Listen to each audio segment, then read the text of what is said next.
ayat ke-8 dan sampai ke-10 ini suasananya adalah menambah mu'atabah, menambah teguran kepada Rasulullah. Wawu pada kata wa amba itu wawu atof. Jadi diatofkan, ma'tuf alaihnya adalah ayat sebelumnya yang berbunyi amma man istaghna. Kemudian diatofkan wa amma man ja'aka yas'a gitu. Nah, di sini ada unsur gaya bahasa muqabalah. Muqabalah itu membandingkan dua hal yang kontradiktif ya. Jadi satunya itu adalah orang musyrik yang tidak butuh terhadap petunjuk wahyu. Yang satunya digambarkan seorang mukmin yang sangat butuh dan sangat berminat, sangat menghargai petunjuk wahyu. Nah, muqabalah ini kalau dalam ilmu balaghah fungsinya adalah untuk memperjelas sesuatu dan memperindah juga. Makanya digolongkan dalam muhassinat ma'nawiyah, hal-hal yang memperindah bahasa secara maknawi. Ya, memang kadang-kadang sesuatu itu kalau hanya kita jelaskan pada satu sisi saja, itu kadang masih kabur. Begitu kita jelaskan lawannya misalnya, yang menjadi hal yang kontradiksi dengannya, maka semakin jelas itu. Ya, sebuah kata misalnya, kalau kita terangkan makna kata itu saja, maka bisa jadi ada sisi-sisi yang masih kabur. Begitu diterangkan lawan katanya juga, maka menjadi semakin jelas. Nah, itu kayak bahasa muqabalah istilahnya. Man, ya, pada kata man ja'aka yas'a, maka yang dimaksud adalah ibnu ummi maktub. Ya, man di sini, man dia bermakna mausul, jadi bisa diganti alladzi. Wa amman ladzi ja'aka yas'a, gitu ya kira-kira. Adapun orang yang ya datang kepadamu, gitu ya, ibnu ummi maktub. Ja'aka, ja'a itu bermakna datang, bisa juga mendatangi. Nah, pada konteks ini itu lebih pas diterjemahkan mendatang. Jadi uniknya bahasa Arab itu kadang ada satu kata yang tergolong lazim, ada kata yang tergolong muta'addi, ada pula kata yang tergolong muta'addi dan kadang-kadang lazim. Kadang-kadang intransitif, kadang-kadang transitif, kadang-kadang transitif sekaligus intransitif. Nah, ja'a ini termasuk ini, kata intransitif sekaligus transitif. Jadi ja'a bisa bermakna datang, bisa juga mendatang. Itu tergantung qarinahnya, tergantung konteksnya, tergantung siyak, tergantung indikasinya. Kalau ada objeknya semacam ini, maf'ul bihnya, K-nya itu posisinya di sini sebagai maf'ul bih atau objek, maka jelas tidak mungkin diterjemahkan datang saja. Harus diterjemahkan mendatang. Ya, adapun orang yang mendatangimu begitu ya. Mendatangi itu apa? Berdasarkan ayat sebelumnya adalah mendatangi untuk yatazakka, ya, mendatangi untuk dengan niat menyucikan diri. Lalu kemudian kata datang ini diperjelas oleh Allah dengan kata yas'a. Apa itu yas'a? Yas'a dari kata sa'a, as-sa'yu maknanya adalah syiddatus sa'yi, berjalan cepat. Jadi berjalan yang terburu-buru, yang cepat, bukan lari ya, tapi berjalan cepat. Beda antara lari dengan jalan cepat. Jadi jalan normal disebut masya, begitu jalannya cepat maka disebut sa'a. Makanya ular itu nyebutnya sa'a, karena jalannya cepat kan begitu. Ya, hayyatun tas'a, di Quran itu nyebutnya begitu ya, karena jalannya sifatnya cepat. Itu makna bahasanya. Adapun secara kinayah itu dipakai untuk menunjukkan minat yang sangat tinggi untuk bertemu. Ya, jadi kalau misalnya saya mengatakan dalam bahasa Arab, saya pergi ke orang tuaku dengan minat yang sangat tinggi ingin bertemu, entah karena rindu atau karena ada kepentingan yang sangat penting harus segera disampaikan, maka saya nyebutnya adalah azhabu ila walidayya as'a, begitu. Nyebutnya begitu. Jadi itu kinayah untuk menunjukkan minat yang sangat tinggi untuk bertemu. Ya, kalau mana bahasanya aku datang kepada kedua orang tuaku dengan berjalan cepat. Itu ya, dalam keadaan berjalan cepat. Posisinya yas'a di sini hal. Ya, sehingga ada sisipan makna dalam keadaan. Ya, sehingga ayat ini terjemahan harfiahnya adalah adapun orang yang mendatangimu dalam keadaan berjalan cepat. Itu makna harfiahnya. Tapi makna aslinya, makna yang dimaksud adalah adapun orang yang mendatangimu dengan maksud untuk menyucikan diri dan punya minat yang sangat tinggi untuk bertemu denganmu. Gitu ya. Itu mana yang harus difahami seperti itu. Penyebutan yas'a ini fungsinya apa di sini? Ini sekaligus untuk muqabalah dibandingkan dengan si sombong sebelumnya. Orang kafir yang amma man istaghna itu kan kontradiktif ya. Satunya istaghna, enggak butuh dengan Nabi. Satunya yas'a, sangat minat pengen ketemu dengan Nabi. Sini ini untuk memperjelas semakin terasa pada Nabi tegurannya itu betapa kuatnya dari Allah kepada Rasul. Ya. Sehingga dengan muqabalah ini akan lebih terasa betapa berharganya manja agayas'a ini dan betapa hinanya si sombong walaupun dia memiliki dunia yang sangat banyak. Ya, nah ini pelajarannya adalah orang-orang yang datang untuk menuntut ilmu, untuk mendapatkan petunjuk dari Allah, yang serius, yang sangat kuat minatnya untuk mendapatkan itu jauh layak untuk diperhatikan, lebih layak untuk diurus daripada mereka yang punya segala dunia tetapi tidak terlalu butuh dengan ilmu dari Allah itu. Nah, dalam hal ini saya sering memberikan perumpamaan, termasuk orang yang bijaksana ketika menyampaikan ilmu itu adalah jangan sampai menyampaikan ilmu pada orang yang tidak butuh, karena itu seperti maksudnya jangan menghabiskan waktu seraya mengabaikan, gitu ya maksudnya ya. Karena itu seperti memberikan kalung mutiara kepada kerbau yang tidak mengerti manfaat dan nilainya dari kalung mutiara tersebut. Ya, satu orang yang sangat bersemangat menuntut ilmu itu lebih berharga dari 1000 orang yang datang hanya untuk mencari hiburan. Ya, begitu. Wawu yakhsha, wawunya adalah wawu haliyah. Jadi terjemahnya sementara. Sementara dia, yakni man ja'aka itu, maksudnya Ibnu Ummi Maktum, sementara dia itu yakhsha. Yakhsha dari kata khasya maknanya takut. Nah, ini maksudnya adalah yakhshallah. Ya. Jadi kata Allahnya dibuang karena sudah zahir, sudah jelas di situ. Tidak mungkin takutnya kepada selain Allah. Ya. Nah, ini Allah menjelaskan kualifikasi lain dari Ibnu Ummi Maktum yang membuat Allah itu menjadi cinta kepada Ibnu Ummi Maktum dan menjadi sangat memperhatikan. Apa itu? Yakni perasaan hatinya yang memiliki yakhsha. Ya.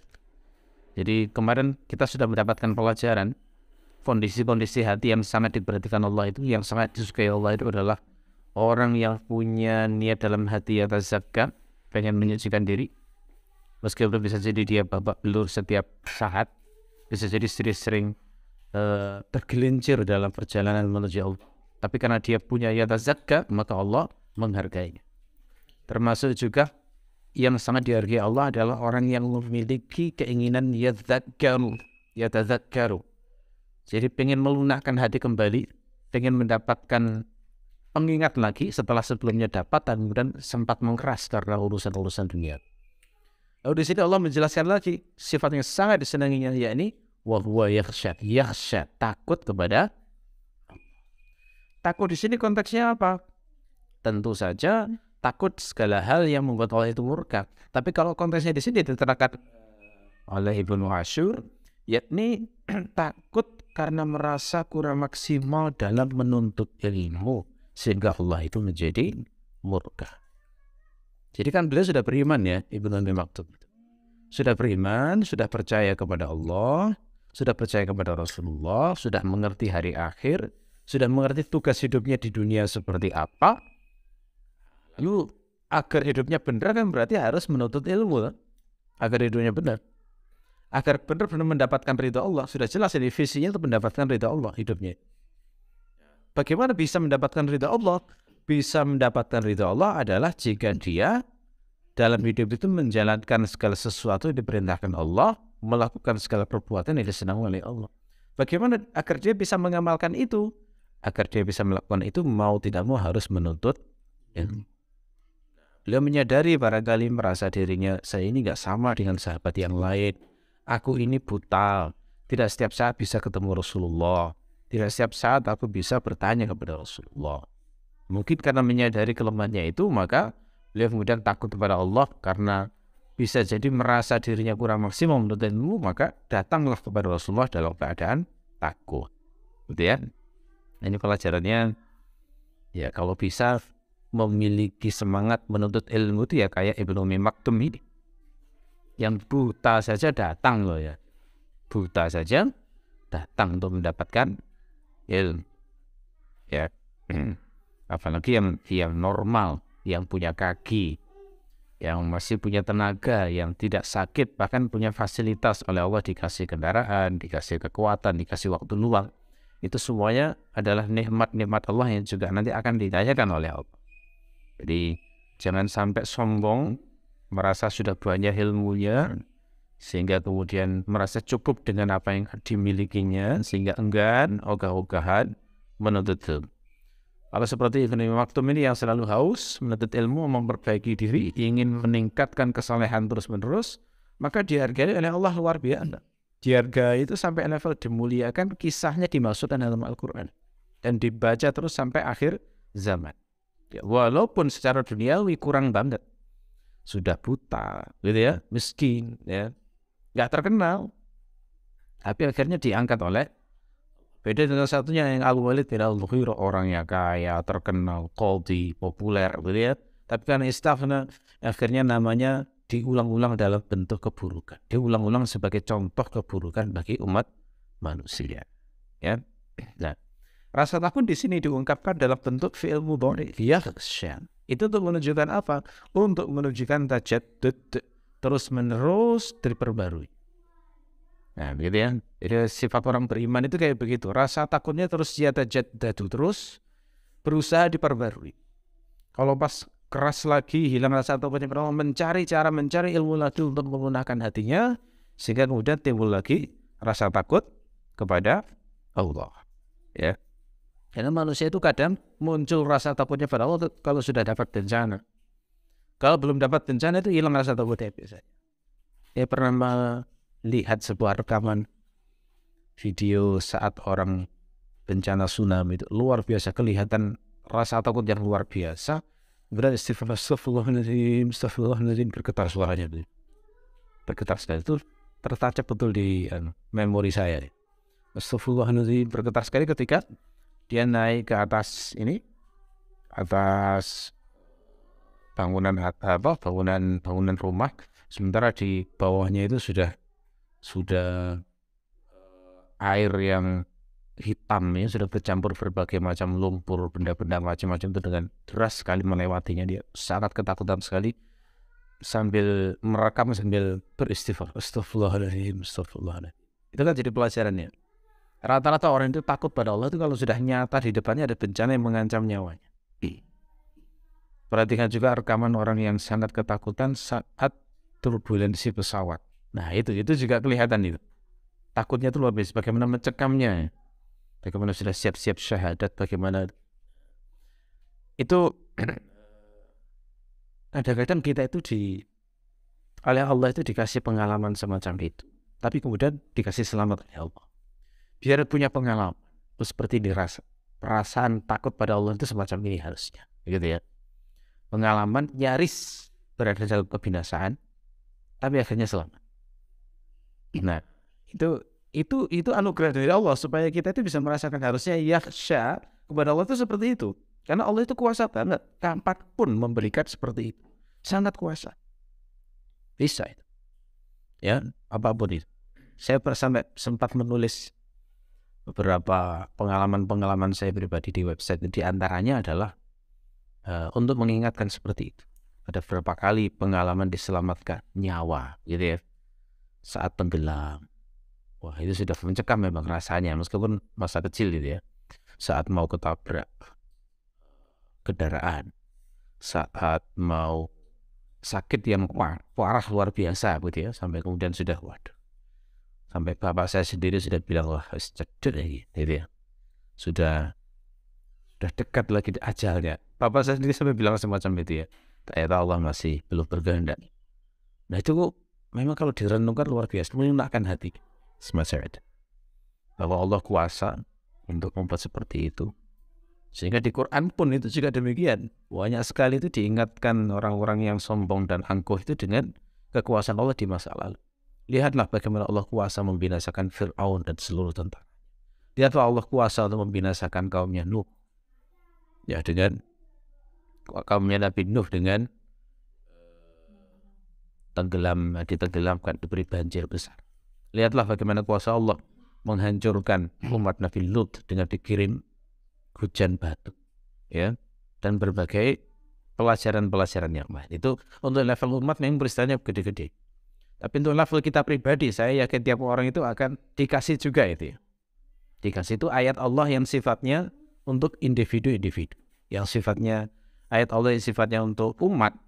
Itu yang disebutkan, diceritakan di Quran, dan kadang-kadang juga dikasih ayat-ayat besar di sekeliling kita. Peristiwa-peristiwa bencana yang membinasakan banyak orang itu adalah ayat Allah. Agar kita bisa yakhsha, agar bisa takut kepada ya.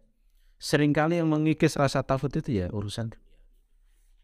Kalau sudah bahagianya luar biasa, cekikian, waduh sudah lupa kalau Allah itu bisa membinasakan kapanpun.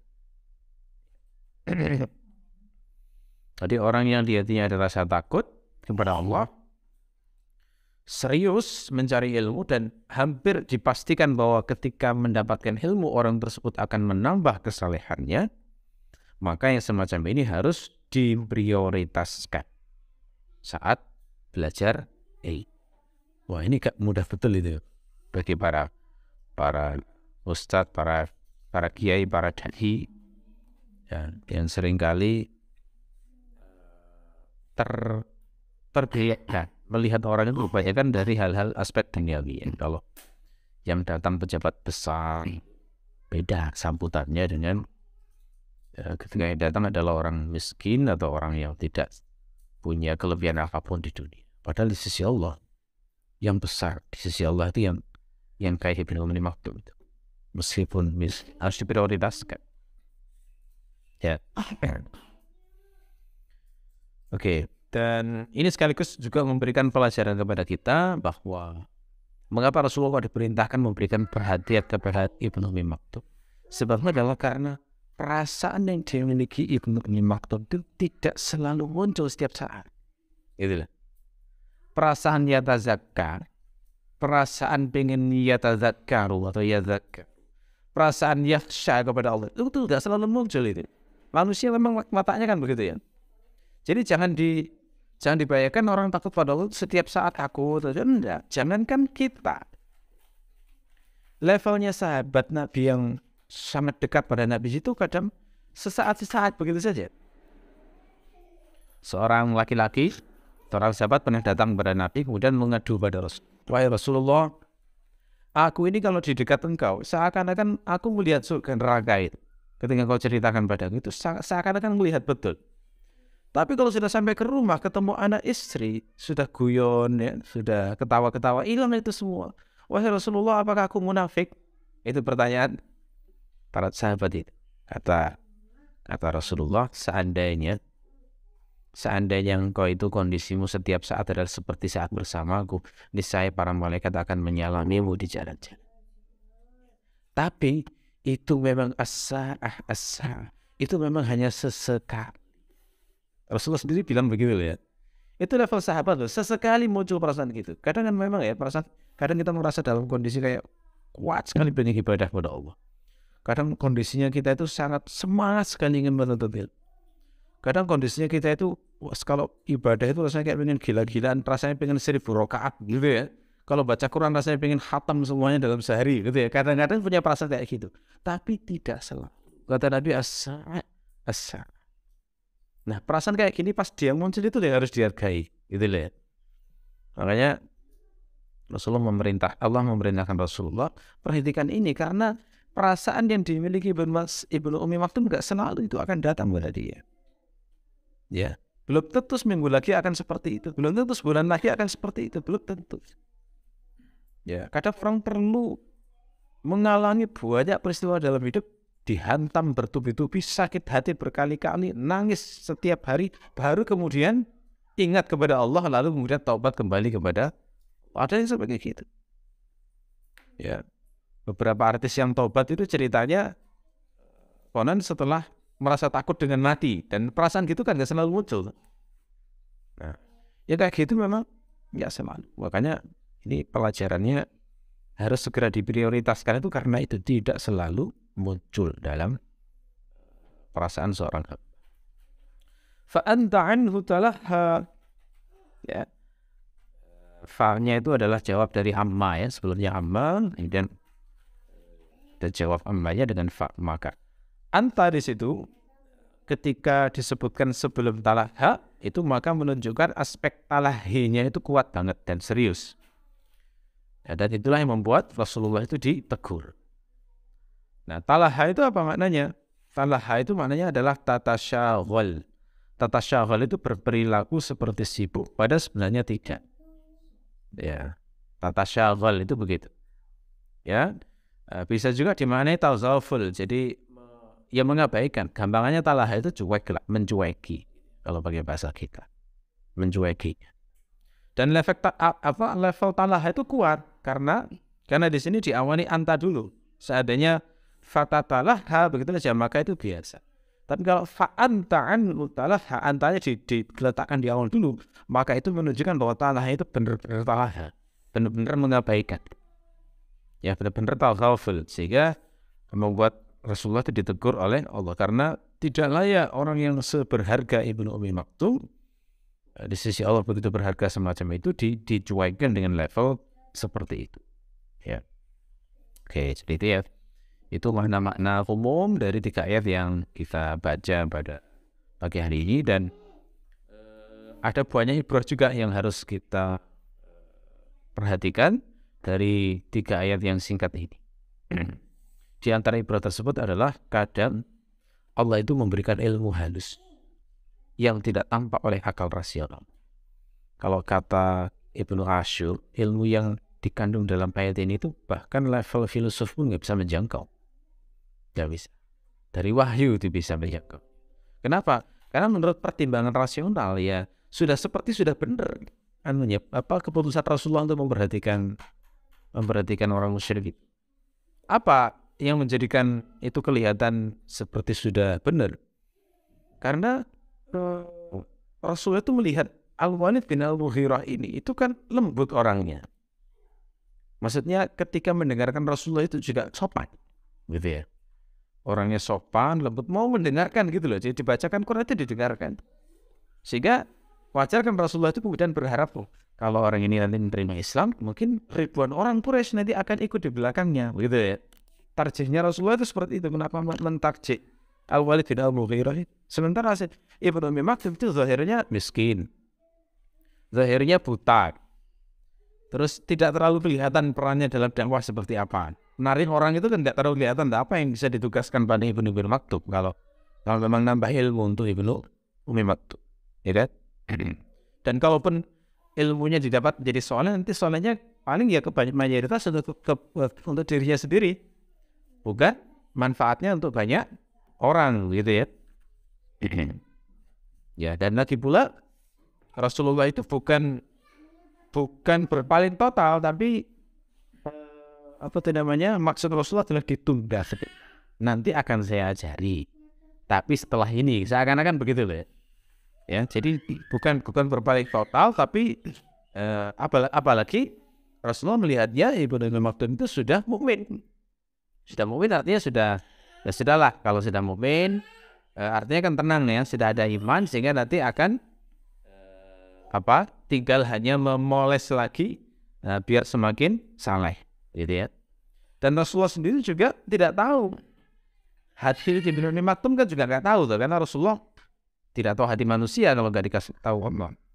Jadi Rasulullah nggak tahu apakah memang di dalamnya ada yatazakka, apakah dalamnya ada yakhsha atau yadzakkaru, gitu ya. Hanya saja yang tampak memang korinatnya adalah ini buta tapi datang yas'a, gitu loh. Itu yang kelihatan. Tapi hatinya Rasulullah nggak tahu. Makanya kan di ayatnya kan wa ma yudrika. Ya, lafadznya itu adalah kamu memang nggak tahu persis, tapi siapa tahu Ibnu Maktum itu memang datang pengen yatazakka, gitu loh ya. Nah itu. Jadi kalau secara zahir Rasulullah itu mentarjih antara maslahat Al-Walid bin Al-Mughirah itu dibandingkan Ibnu Ummi Maktum itu secara rasional ya benar, pertimbangan Nabi secara rasional. Menurut akal filosof pun harusnya begitu. Tapi ternyata ada ilmu halus yang tidak dipahami oleh akal manusia biasa, dan ini yang disampaikan lewat wahyu. Jadi akhirnya ini dijadikan oleh para ulama itu diistimbat.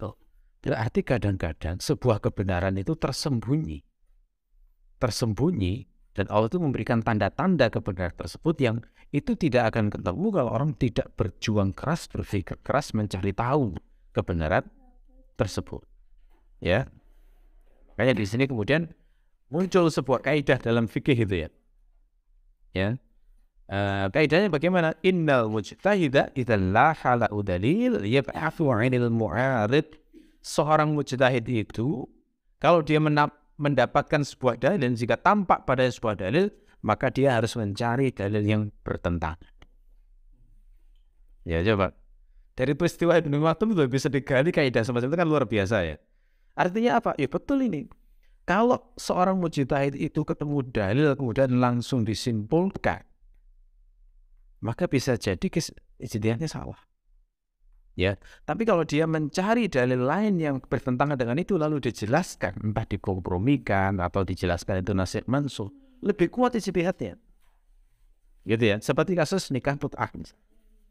Itu kalau pakai satu dalil kan ada hadis riwayat Muslim ya, Rasulullah membolehkan, kesimpulannya boleh, sunnah, gitu kan? Tapi kalau dia berusaha mencari tahu dalil-dalil yang semisal dengan ini, yang berketentangan, yang kontradiktif, baru kemudian dipahami, oh ternyata awalnya dibolehkan, setelah itu dinasakh, tapi setelah itu dibolehkan lagi, gitu ya. Lalu kemudian dinasakh lagi terakhir sampai hari kiamat. Jadi mut'ah itu beberapa kali sehingga jadikan fitnah itu. Nah, hujahnya Syiah itu kan dinasakh kok setelah itu boleh lagi, begitu loh ya, di antaranya. Tapi kemudian di kalangan Ahlussunnah menjelaskan itu memang mengalami beberapa tahap, beberapa kali sampai di zaman Umar itu diharapkan secara total sampai hari kiamat. Nah ini dipahami bahwa kebenaran itu kadang Allah selipkan secara tersembunyi, tapi dikasih amarah, dikasih tanda, yang itu bisa didapatkan orang-orang serius mencari. Ya, begitu. Kalau dalam bahasa Ibnu Asyur itu di kitab At-Tahrir wa Tanwir, beliau mengatakan inna lillahi hukman qabla al-ijtihad nassaba alaihi amaratan wa kallafa al-mujtahid bi isabatihi fa in asabahu falahu ajrani wa in akhta'ahu falahu ajrun wahid. Sesungguhnya Allah itu menetapkan satu hukum. Sebelum ijtihad itu sudah jelas hukumnya seperti apa. Lalu Allah memberikan tanda-tanda untuk hukum tersebut dan memberikan taklif kepada mujtahid supaya mencarinya. Kalau dia menemukannya, maka dia mendapatkan pahala 2. Kalau dia keliru, maka dia mendapatkan pahala 1. Nah gitu ya. Dari ilmu halus kisah Ibnu Maktum itu bisa sampai muncul kaidah yang luar biasa seperti itu. Termasuk juga kaidah darul mafasid muqaddamun ala jabil masalah, itu juga dikuatkan dari peristiwa ini. Mendahulukan menolak keburukan itu diutamakan daripada menarik kemaslahatan. Keburukannya dari mana? Keburukannya kalau misalnya Ibnu Ummi Maktum itu tidak diurus oleh Rasulullah, maka bisa jadi itu menurunkan kualitas imannya. Dan dikhawatirkan bisa jadi kalau diabaikan malah jadi fitnah, misalnya malah akhirnya kemudian membenci Islam. Itu kan keburukan, mafasid. Sementara jalbul masalahnya adalah ini kan jelas kafir. Ya, si orang musyrik ini Al-Walid bin Al-Mughirah ketika berusaha dimasukkan Islam untuk mendapatkan kemaslahatan, yakni orang yang lain itu tertarik mengikuti dia, ini adalah jalbul masalah. Ternyata didahulukan darbul mafasidnya, gitu ya. Termasuk juga kaidah nafyud durril akbar qabla nafyud durril asghar. Menghilangkan doror yang lebih besar itu dilakukan sebelum menghilangkan doror yang kecil. Jadi kadang-kadang ini kaidahnya akan selalu terpakai terutama dalam fikih dakwah. Ya. Jadi kadang-kadang kalau kita mendakwai orang, kita itu mungkin belum bisa menghilangkan seluruh kemaksiatan dan kemungkaran pada orang tersebut. Ya, maka jangan berambisi dihilangkan semuanya, jangan.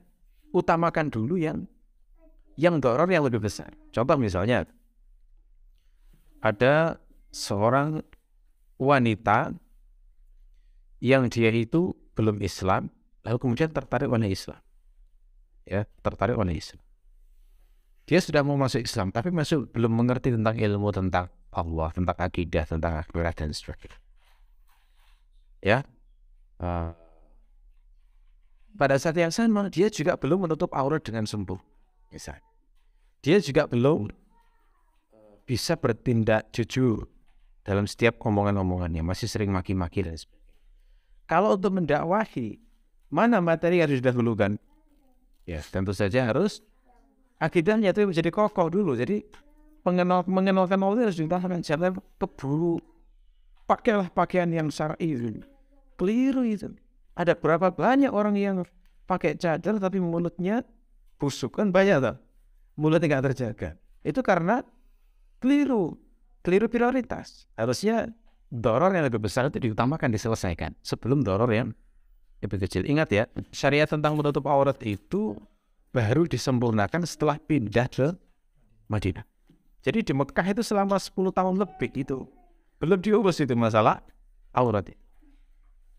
Jadi makanya dari riwayat sampai putri Rasulullah itu saat mengambil kotoran Rasul, kotorannya dibuang ke kepala Rasulullah itu diriwayatkan ini masih terbuka di dada bagian atas putrinya Rasul. Itu menunjukkan bahwa belum disempurnakan syariat menutup aurat. Yang diutamakan di fase Mekah itu adalah tema-tema tentang hari akhir, tentang zuhud, mengenal Allah, dan banyak sekali ayat semacam itu. Itu harus diutamakan. Ya. Jadi dari peristiwa Ibnu Ummi Maktum ternyata ada kaidah luar biasa untuk menuntun dalam dakwahi ya. Jangan sampai mengutamakan yang keliru. Kalau nggak pakai ilmu ya sama seperti orang yang berdakwah tapi ada riak-riaknya sedikit misalnya. Itu jangan dicelas, daripada dia nggak usah dakwah ya.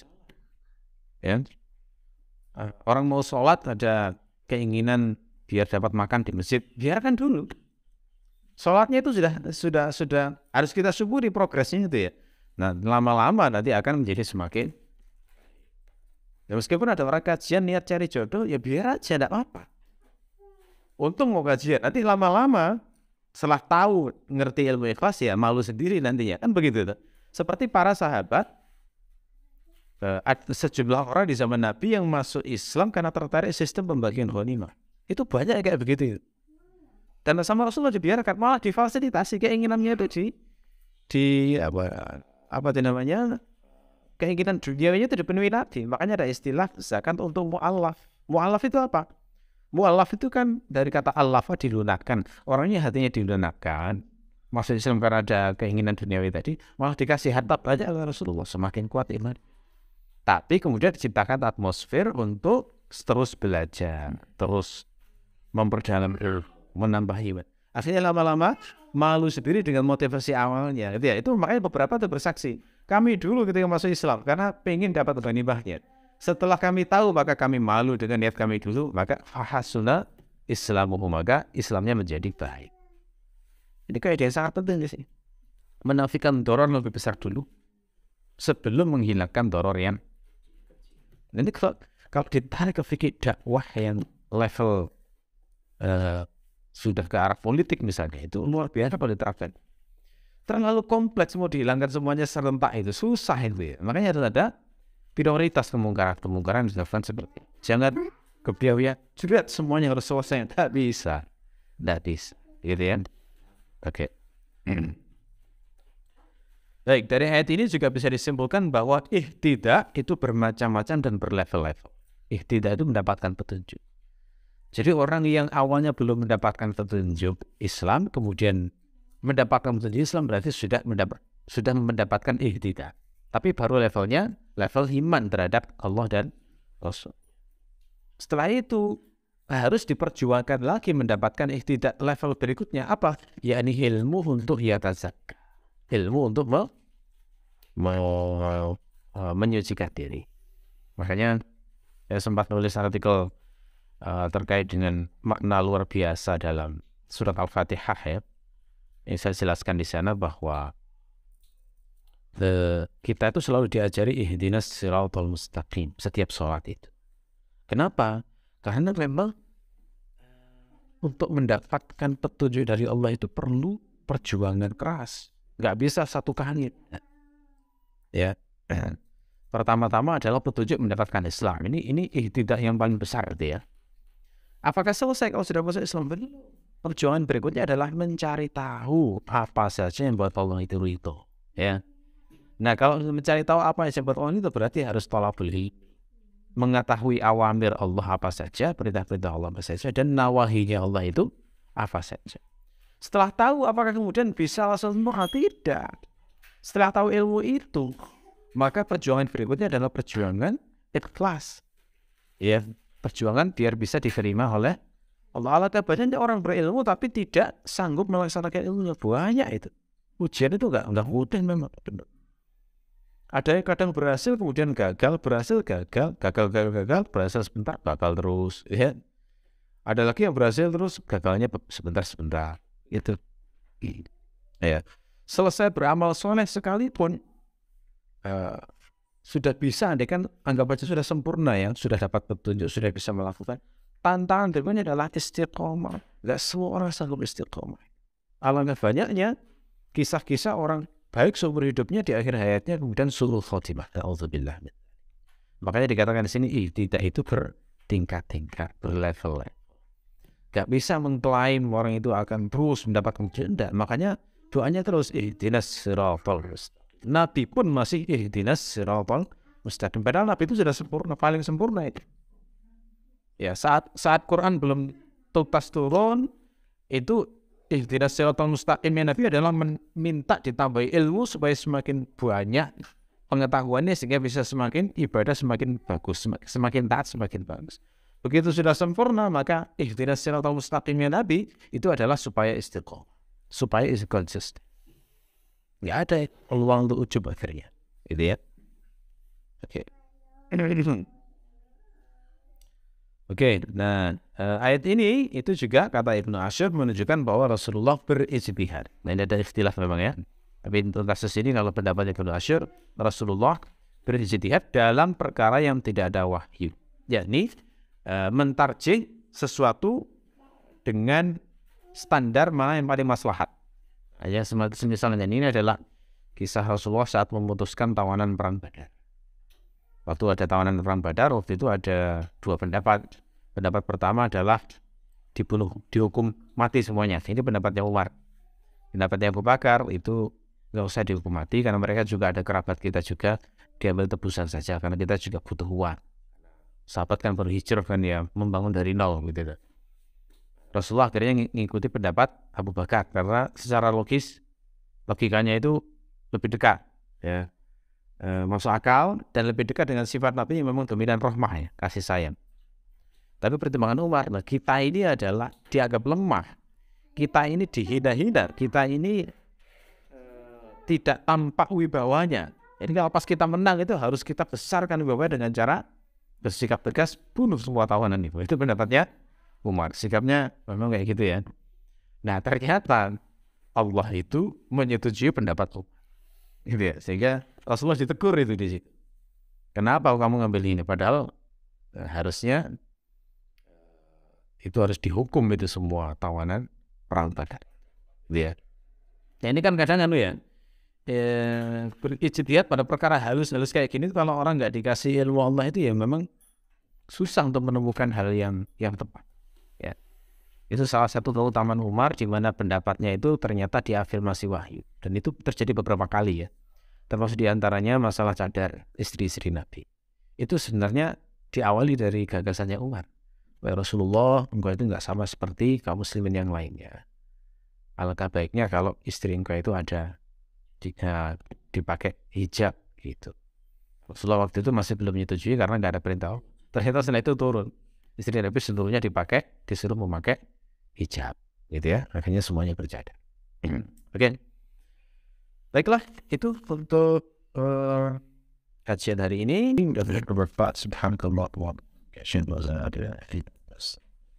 Assalamualaikum warahmatullahi wabarakatuh.